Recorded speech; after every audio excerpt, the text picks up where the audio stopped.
तर पहा इथे रेन ड्रॉप्स असे येत आहेत, हा सरफेस असेल, याचा एरिया वेक्टर असा असेल, या दोघांमध्ये अँगल 90 डिग्री असेल, तर डॉट प्रोडक्ट दोन वेक्टरचा जर त्या दोघांमध्ये अँगल 90 असेल तर कसा असतो 0, म्हणजेच A bar is perpendicular to B bar, property of this dot product, scalar product. Next, this electric flux delta phi, electric flux is scalar. What is scalar quantity? जर ही इलेक्ट्रिक फ्लक्स ही quantity scalar असेल तर याला add कसं करता येईल, 2 + 3 = 5 scalar. Then if it can be added by rules of scalar additions because electric flux is a scalar quantity. समजा हा जो सरफेस आहे, हा सरफेस जर प्लेन नसेल तर, इथे आपण कन्सिडर केला आहे प्लेन सरफेस, पण हा सरफेस प्लेन नसेल तर क्वेश्चन मार्क. तर मग काय करावं लागेल, हा जो सरफेस आहे या सरफेसला सर्वात अगोदर आपल्याला प्लेन बनवावं लागेल, कारण हे जे आपण इलेक्ट्रिक फ्लक्स फाइंड करत आहोत त्या इलेक्ट्रिक फ्लक्स फाइंड करत असताना जो आपण सरफेस कन्सिडर करत आहोत तो सरफेस आहे प्लेन सरफेस. जर हा सरफेस आपल्याला प्लेन नाही असं सांगितलं तर काय करावं लागेल, सर्वात अगोदर आपल्याला तो सरफेस प्लेन करून घ्यावा लागेल. जर हा सरफेस प्लेन नसेल तर आपल्याला काय करावं लागेल, हा सरफेस प्लेन बनवावा लागेल. मग प्लेन बनवण्यासाठी आपल्याला काय करावं लागेल, या सरफेसचे पार्ट करावे लागतील. असे समजा हा पार्ट बनला डेल्टा S1, हा डेल्टा S2, डेल्टा S3, हा डेल्टा S4. तर delta S1, delta S2, delta S3 and delta S4 now are the plane surfaces. So delta S1, delta S2, delta S3 and delta S4 now are plane surfaces. जो अगोदर delta S, हा delta S plane surface नव्हता, which is not plane surface, त्याला आपण काय केलं, plain surface बनवला, म्हणजे असं डिवाइड करून. मग 2 मध्ये काम झालं तरी चालेल, हा सरफेस असेल, असे 2 पार्ट केले, डेल्टा S1, डेल्टा S2 तरी चालतील. 3 मध्ये काम होत असेल, हा delta S1, delta S2, delta S3. 4 मध्ये होत असेल तर 4 करावे लागतील, 5 मध्ये होत असेल तर 5 करावे लागतील. म्हणजे आपल्याला काय करावं लागेल, इन शॉर्ट जो सरफेस प्लेन नाहीये त्याला आपल्याला अगोदर प्लेन करून घ्यावं लागेल. मग प्लेन करण्यासाठी आपण काय करतो, तो सरफेस डिवाइड करतो छोट्या छोट्या पार्ट मध्ये. Now delta S1, delta S2, delta S3, delta S4 are plane surface. Then we can apply this E delta E bar dot delta S bar to individual surface. अगोदर याला apply करणार आपण, मग तो कसा असेल, delta phi1 is equal to E मध्ये जरी व्हेरिएशन असलं तरी ते आपल्याला निग्लेक्ट करायचं आहे, ई ला कॉन्स्टंट ठेवायचं आहे, E bar dot delta S1 बार. त्यानंतर दुसऱ्या सरफेसमुळे ई तोच, ई कॉन्स्टंट नसणार आहे, युनिफॉर्म नसणार आहे, तरी पण आपल्याला काय करायचं आहे, युनिफॉर्म आहे असं कन्सिडर करायचं आहे किंवा याच्याकडे दुर्लक्ष करायचं आहे. इन शॉर्ट तर डेल्टा S2 बार, त्यानंतर delta phi3 E bar dot delta S3 and so on delta phi4 E4.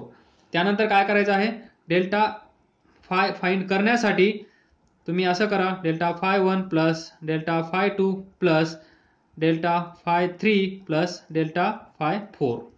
Simple. कारण काय, स्केलर क्वांटिटी. इलेक्ट्रिक फ्लक्स ही स्केलर क्वांटिटी आहे, त्यामुळे आपण डायरेक्टली त्याला असं ॲड करू शकतो. आणि तुम्ही ॲड करा, तुम्हाला भेटतील या सरफेसमधून जाणाऱ्या किंवा या सरफेसमध्ये जी इलेक्ट्रिक फील्ड असेल त्यामुळे क्रिएट होणारं electric flux delta five total. जर तो सरफेस प्लेन नसेल तर ही ट्रिक तुम्हाला वापरायची आहे. त्यानंतर किंवा आपण याच्यासाठी जर युनिफॉर्म चेंज असेल एरिया, तर आपण कोणती मेथड यूज करतो, इंटिग्रेशन. तर मग आपण काय करणार, delta phi is equal to E bar dot delta S bar. यालाच आपण असं लिहू शकतो, डेल्टा म्हणजे डिफरन्स जास्त असेल तर आपण डेल्टा लिहितो, आणि जर आपण कमी डिफरन्स स्मॉल चेंज असेल तर आपण काय करतो, डी फाय लिहितो. म्हणजे इथे जे चेंजेस असतील ते स्मॉल चेंजेस असतील असं आपण कन्सिडर करणार, म्हणजे डेल्टा फायला डी फाय आपण लिहू शकतो. So E bar d S bar. Now we can take integration on both sides. So we can find phi is equal to integration E bar d S bar. हा formula तुम्ही use करू शकता to find the electric flux, total electric flux through this area. जेव्हा आपण तो surface plain नसेल आणि त्याला प्लेन बनवाल, आणि त्यानंतर मग तुम्हाला इंटिग्रेशन मेथड पण यूज करता येईल. Next important point is that हा जो सरफेस आपण सरफेस म्हणत आहोत, हा सरफेस डेल्टा एस, हा सरफेस एकतर आपण पाठीमागे डिस्कस केलं, हा कसा असला पाहिजे, प्लेन सरफेस.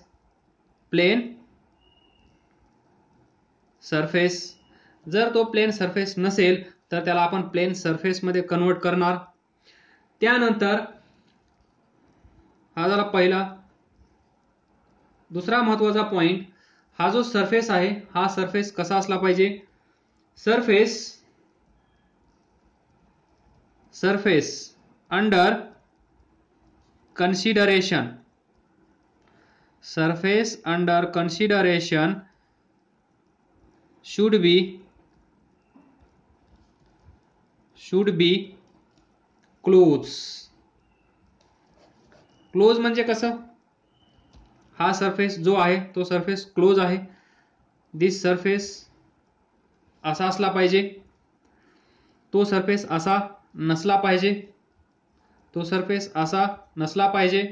हा सरफेस आहे ओपन, हा सरफेस आहे ओपन, हा सरफेस आहे क्लोज. जिथे आपण इलेक्ट्रिक फ्लक्स फाइंड करत आहोत by using this E bar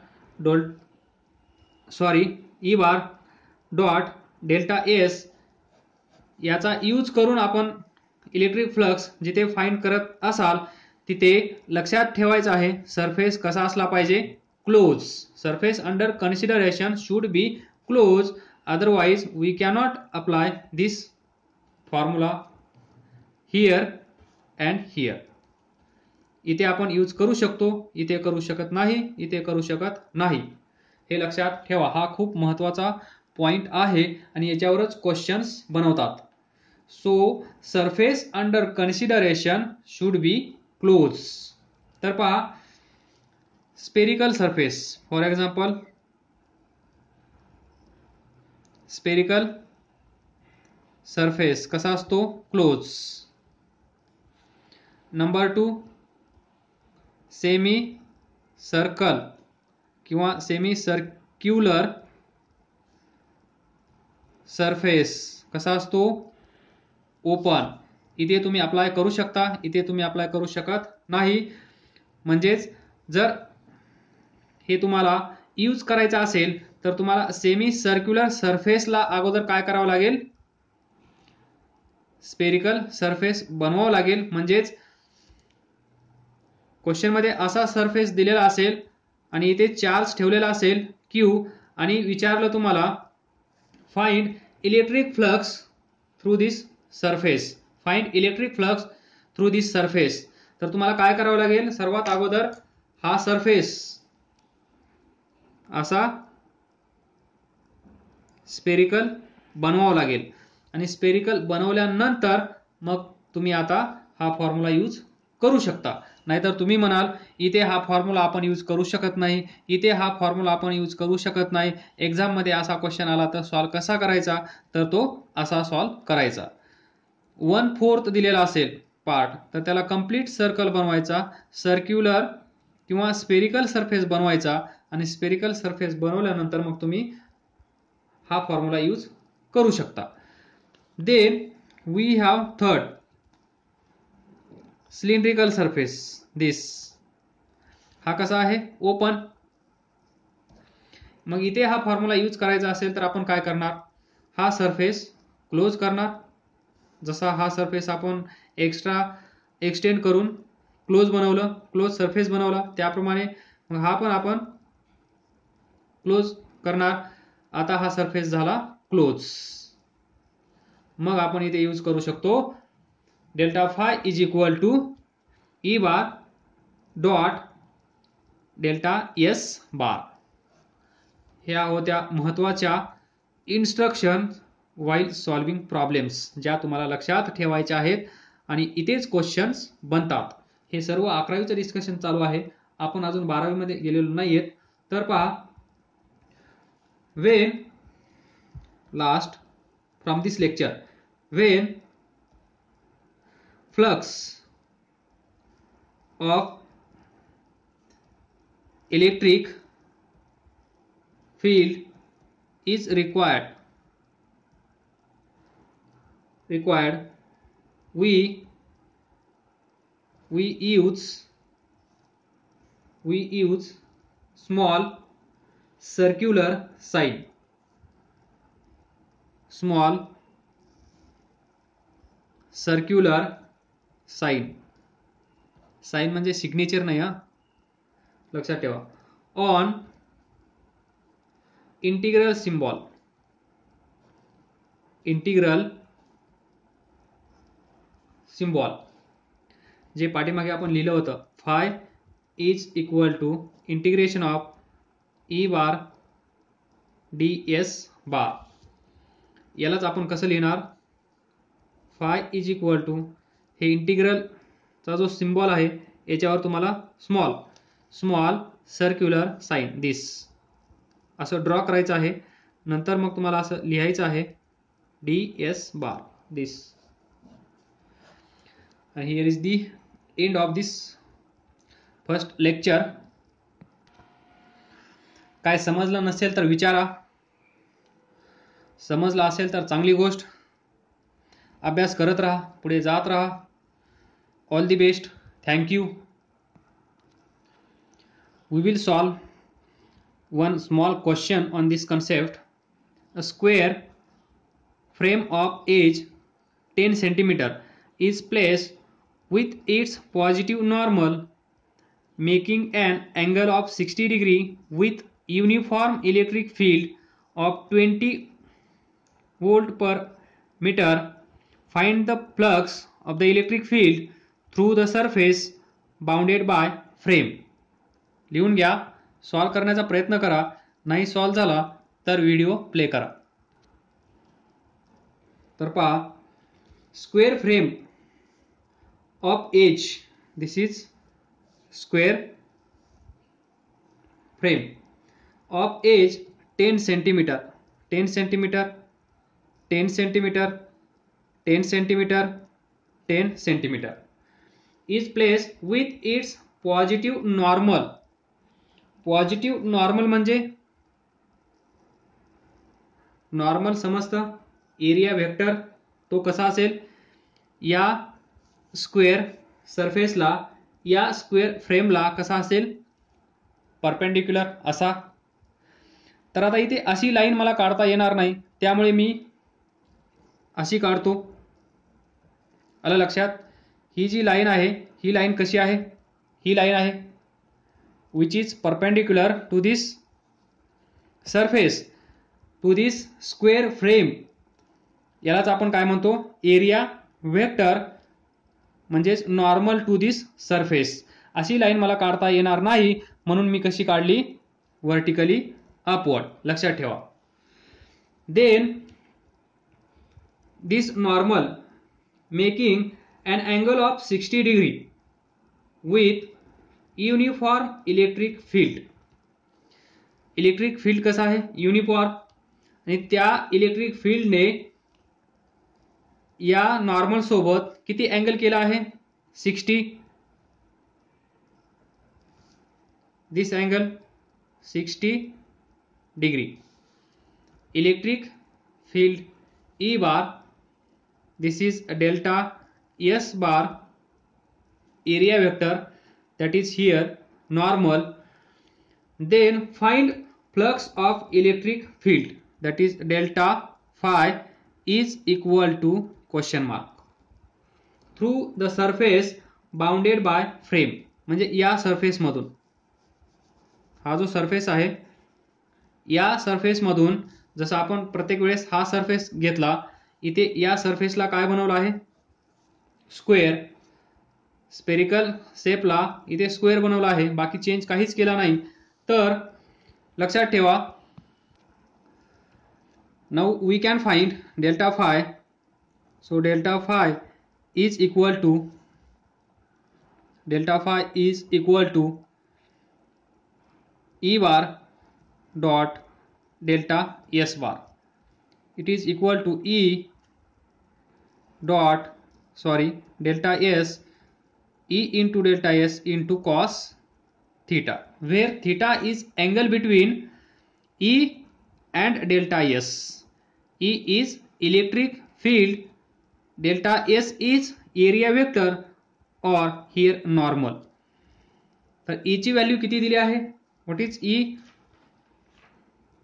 20 volt per metre into delta S. Delta S म्हणजे एरिया वेक्टर. तर हा एरिया, या स्क्वेअरचा एरिया किती असेल, एरिया किती असेल, 10 सेंटीमीटर म्हणजेच 0.1 मीटर इंटू 0.1, तर हे किती येईल, 0.01. बरोबर. तर मग इथे लिहा 0.01.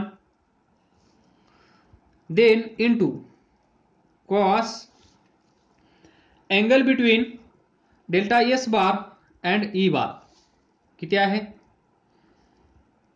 60. किती येईल हे सॉल्व करा, 20 इंटू 0.01 इंटू कॉस 60 किती असेल, 1/2. तर हे सॉल्व करा, हा 0 जाईल, एक डेसिमल गायब होईल, 2 2 कॅन्सल होतील. I think 0.1 should be answer. Unit काय असेल, any cases. So we can find unit also from this.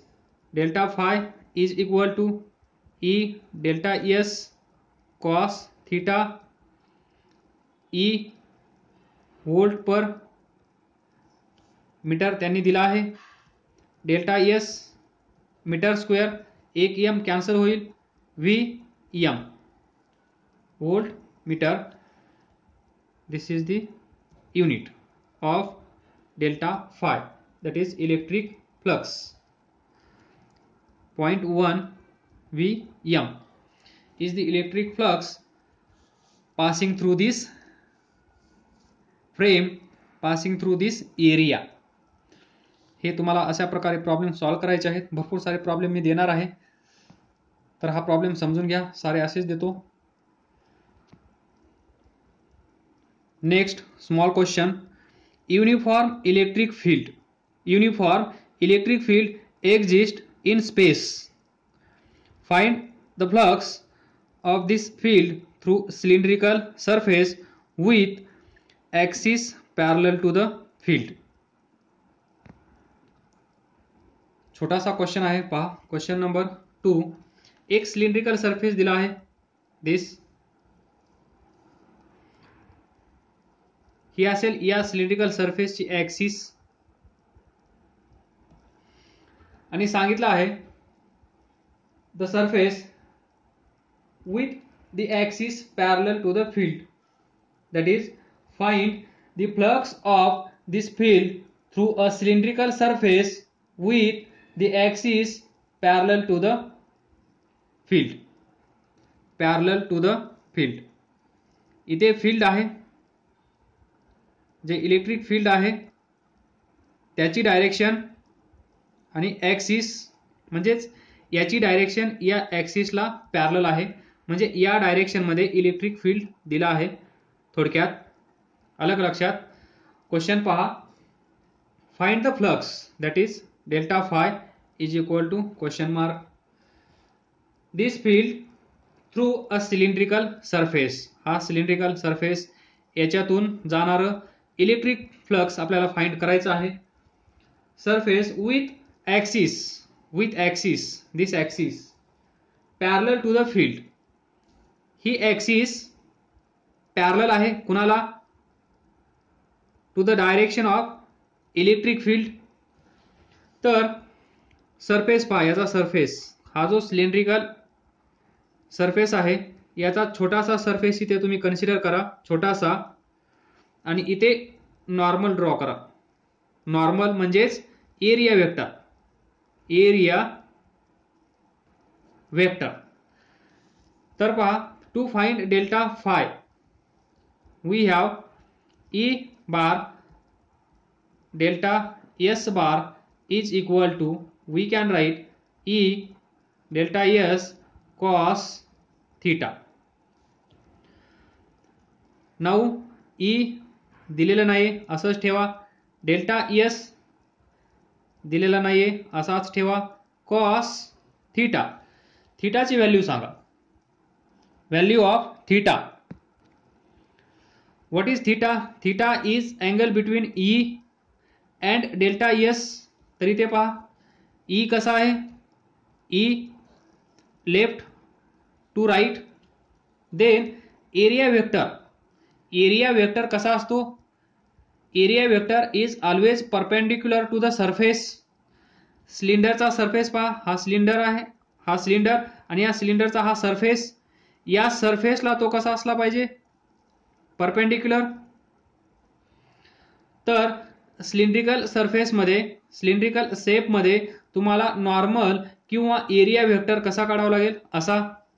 This is delta S bar in this direction.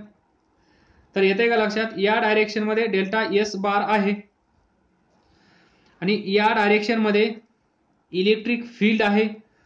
तर ही डायरेक्शन आणि ही डायरेक्शन एकमेकांना कशी आहे? परपेंडिक्युलर. लेफ्ट टू राईट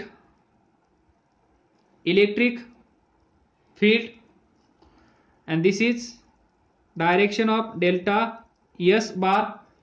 तुम्ही इथे काढा किंवा या साईडला काढलं तरी चालेल. हा सरफेस कन्सिडर करा, डाउनवर्ड डायरेक्शन. तर मग तुमचा डेल्टा एस बार या साईडला असेल. या साईडचा घेतला तर इथे अँगल तयार होईल 90. या साईडचा घेतला तर इथे अँगल तयार होईल 90. So angle between delta S bar and electric field is 90 degree. That is pi by 2. So write down here pi by 2.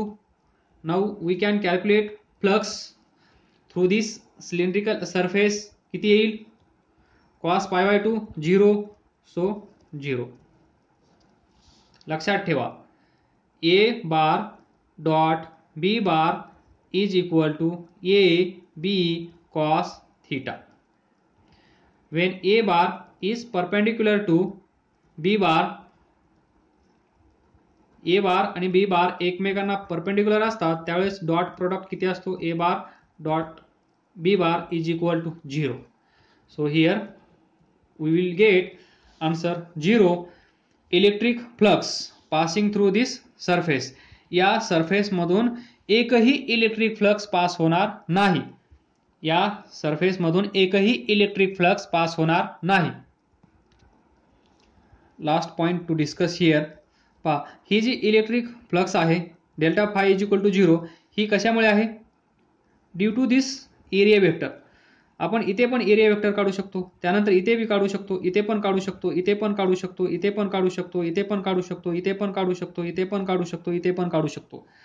मग याच्यामुळे 0 असेल तर याच्यामुळे किती असेल? 0. याच्यामुळे 0, याच्यामुळे 0, याच्यामुळे 0, याच्यामुळे 0, याच्यामुळे 0, या साईडला याच्यामुळे 0, 0, 0. मग 0 प्लस 0 प्लस 0 किती येईल? 0. This was most important point that I forgot to discuss. So all the best. Thank you. काय प्रॉब्लेम असेल तर नक्की विचारा.